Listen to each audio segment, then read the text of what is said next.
അപ്പോൾ കുറച്ച് കാലമായില്ലേ നമ്മൾ ഫ്ലവറിങ് പ്ലാന്റ്സിനെ കുറിച്ചുള്ള വീഡിയോസൊക്കെ ചെയ്തിട്ട്. അപ്പോൾ ഇന്നത്തെ നമ്മുടെ വീഡിയോ ബാൽസം പ്ലാന്റിനെ കുറിച്ചാണ്. നമ്മളിതിനെ കാശിത്തുമ്പ എന്നും വിളിക്കാറുണ്ട്. അതുപോലെ ഇന്ത്യയുടെ വടക്ക് ഭാഗത്തൊക്കെ ഇതിനെ ഗുൽമെഹന്തി എന്നാണ് വിളിക്കുന്നത്. പണ്ടൊക്കെ ഓണക്കാലത്ത് ധാരാളം ഇത് പൂട്ട് നിൽക്കാറുണ്ട്. അതുകൊണ്ട് ഇതിന് ഓണപ്പൂവെന്നും പേരുണ്ട്. വല്ലാത്തൊരു നൊസ്റ്റാൾജിയാണ് ഈ പൂക്കൾ കാണുമ്പോൾ. പണ്ട് നാട്ടിൻപുറങ്ങളിലൊക്കെ മിക്കവാറും എല്ലാ വീട്ടിലും ഈ ചെടി ഉണ്ടാവാറുണ്ട്. പക്ഷെ പിന്നീട് ഇത് അപ്രത്യക്ഷമാവാൻ തുടങ്ങി. അങ്ങനെയൊന്നും കാണാൻ കിട്ടാതെയായത്. ഇപ്പോൾ ഇതിന് പകരം ചൈനീസ് ബാൾസ് ആണ് മിക്ക ഗാർഡനിലും സ്ഥാനം പിടിച്ചിട്ടുള്ളത്. രണ്ടും ഇംപേഷ്യൻസ് ഇനത്തിൽപ്പെട്ട ചെടികളാണ്. രണ്ടിന്റെ കെയറിങ്ങും ഒരേപോലെ തന്നെയാണ്.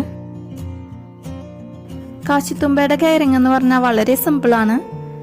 അപ്പോൾ ഇതിന്റെ കെയറിങ് എങ്ങനെയാണെന്ന് നമുക്ക് നോക്കാം. അപ്പോൾ വീഡിയോയിലോട്ട് കിടക്കുന്നതിന് മുന്നായിട്ട് നിങ്ങൾ ആരെങ്കിലും ആദ്യമായിട്ട് ഈ ചാനലിലേക്ക് വരുന്നവരാണെങ്കിൽ